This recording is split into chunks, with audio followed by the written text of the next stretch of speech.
What's up guys, Rob from All Out Performance UK coming at you with today's growth episode. We haven't done a growth video in a while, just because we've been busy doing other things, you know, the podcast and all the other training videos and stuff.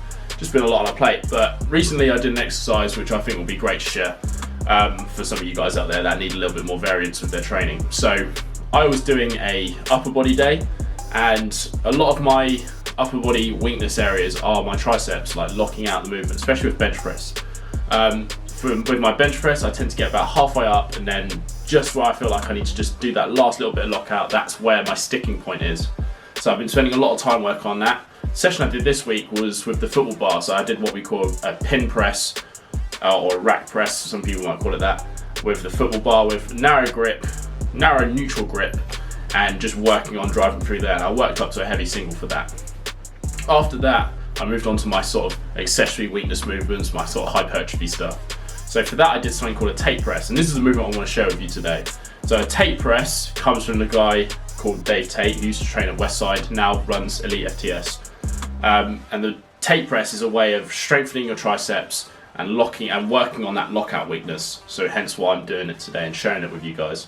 It's a little bit unusual, but when I did it, I really felt it in my triceps. My arms are certainly sore today. I did this yesterday, and I thought it'd be a great variation to show you guys. So the way you can do it flat incline. I'm not sure if it matters too much. I haven't looked into the movement in that regards a lot, but I've looked into the actual mechanics of the movement, and it's simply a tricep extension.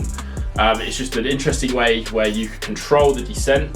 So the way it comes down, you bring the dumbbells together, sort of to the chest, keeping the elbows out. And the idea is you keep dumbbells together and you just push through to lock out, really squeezing them triceps hard at the top.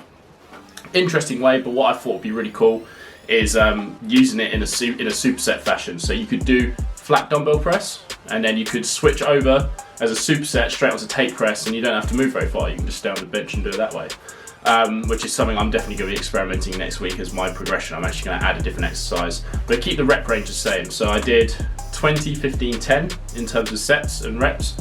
So I did 3 sets, so I did 20, then 15, then 10. I think next week I'm going to do maybe 10, 10, so 10 flat press, then Tate press, and then sort of split them in half like that and go from there and just see it, experiment how it goes. Before I share it with you guys, hopefully you guys try it out if you're like me, struggle with lockout in the bench press or even a strict press. So it's the same for me, even if I can get the bar over my head, so I can get from here to the overhead position and struggle with that last bit, Tate press might be the movement for you. Make sure you check it out, give it a go. Hope you enjoyed the video, and see you later. Bye.